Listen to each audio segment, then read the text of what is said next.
Hey everyone. So it just dawned on me that a lot of you probably don't know who I am because I have not actually introduced myself. So I'm actually here in the car waiting for my wife because she has an eye appointment where she might have a procedure. And I have my breakfast here with me: some peanut butter, well, almond butter, banana, toast, egg, and some salad. Let's move on. So for those of you who don't know me, my name is Ahad Raza. I obviously create the videos that you guys see, and thank you for all of the support that you've been providing on my channel, AR Performance. I wanted to give you guys a little bit of history and context about myself. I'm 35 years old now. I actually started playing squash when I was about 14, and I grew up in a suburb of Toronto, Canada, called Mississauga, and there was a community center very close to our home. And my father, he had been playing squash all his life, although when we immigrated to Canada in 1997, my father had a hiatus from squash, and he got back into it eventually when I was around, I'd say 13. And I'd see my dad go and play, and I used to go work out at the same gym actually, even when I was 13 and 14. And I would see my dad play, and he would always encourage me. He'd say, "All right, Ahad, come play with me. It'll be fun. Squash is amazing," so on and so forth.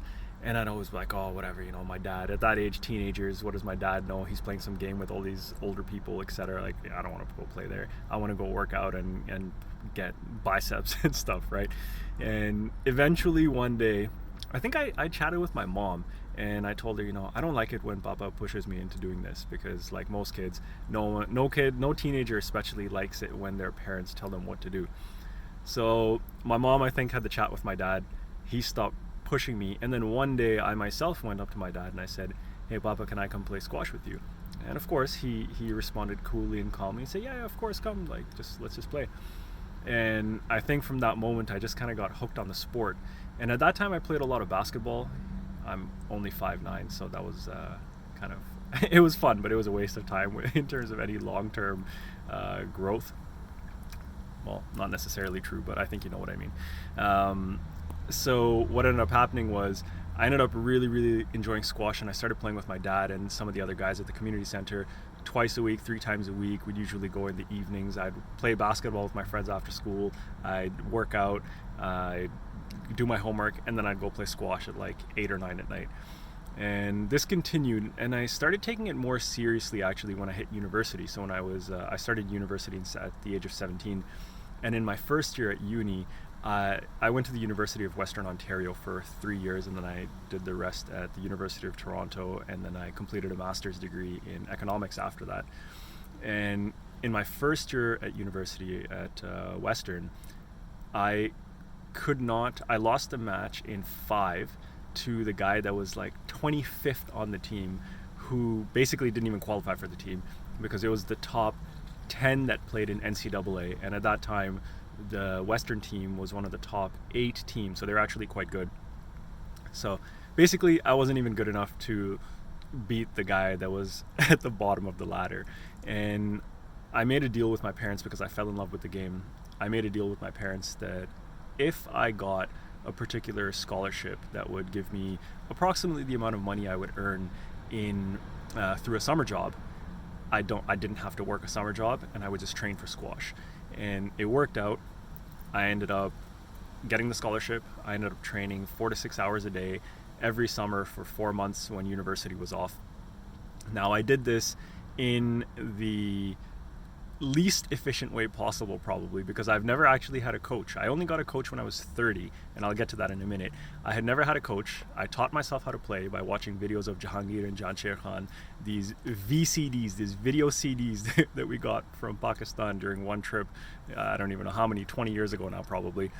And I would watch them in slow motion, frame by frame, on Windows Media Player with the mouse in my right hand, and I'd be like clicking the button frame by frame, or mouse in my left hand, and I'd have my racket in my right hand, and I would be standing in my bedroom just emulating their swing and emulating all the stuff that they did. And then I'd go practice on court by myself for like an hour and a half. And that's basically how I taught myself how to play. And I built my game on solo practice. Now, I'm not saying this to encourage you to go do this, because it is not the most efficient way to do things. Solo practice is fantastic and phenomenal, but you do need to hit with other people in terms of drills, and you do need guidance. I eventually reached a point where I was competing provincially and I was competing nationally, and I got to the top 10 in Canada, and I started playing PSA. So going back to the story, I'm sorry, I'm jumping all over the place. I basically trained all throughout university. I went and did a master's degree in economics at the University of Toronto. I started working at a financial institution in 2009, and I continued to train 2 to 3 hours a day all the while. That's when I was competing provincially and nationally. The year I was turning 30, the year I did turn 30, I said to myself that if I don't go play PSA, I'm going to regret this for the rest of my life. And I took a sabbatical initially for 1 year. I didn't get paid or anything. They gave me some guarantee of a job when I came back, not the same job. And I was earning a good salary while I was there. I was a manager in a sales strategy team in one of the big financial institutions in Canada. But I left it all because I said I didn't want to have regrets in my life. And I went and I played PSA. My income dropped into a quarter of what it was before, because I had to do some coaching. You basically you lose money by playing PSA at the lower level. So I had to do some coaching. And then I traveled a bit. I had actually just gotten married the year before as well. So that was tricky, to say the least, but my wife was extremely supportive. Time passes, I play PSA. My rank reached about 250 because I didn't play a ton of tournaments. I took games off of guys that were in the 70s. I won matches against guys that were around 150, 140, 130, in that range. So reached a decent level. Lots of stuff to improve, and I still have that mindset. I still keep working to improve even today. I'm always thinking about things. But that's essentially how my journey has evolved. And now I coach a lot of the high performance juniors in Ontario and Canada, anywhere from as young as 8.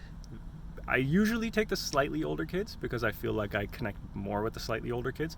And truthfully, because I didn't play as a 5-year-old myself, a lot of those little games that the young kids play, I've never played them. I don't even know them. So I end up connecting more, and I can explain things better to kids that are a little bit older, and obviously adults. So I coach some adults, generally the ones that are very keen. So I really wanted to share that with you guys, because you guys see my videos, you guys watch the videos, and I think you guys enjoy the videos, but I don't think you know much about my context and my background and my history. So I wanted to share that with you.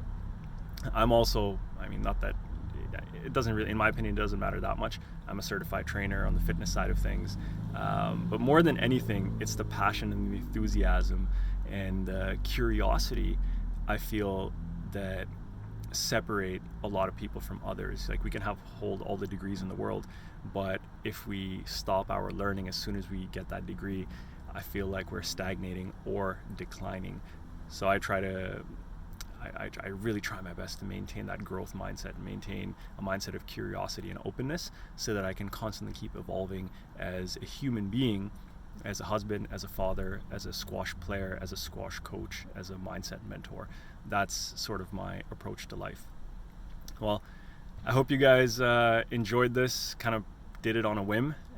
Leave a comment. I'd love to hear from you. All right, take care, guys. I will be putting out a new video about Mustafa Asal and his movement very soon. Stay tuned. Take care. Bye.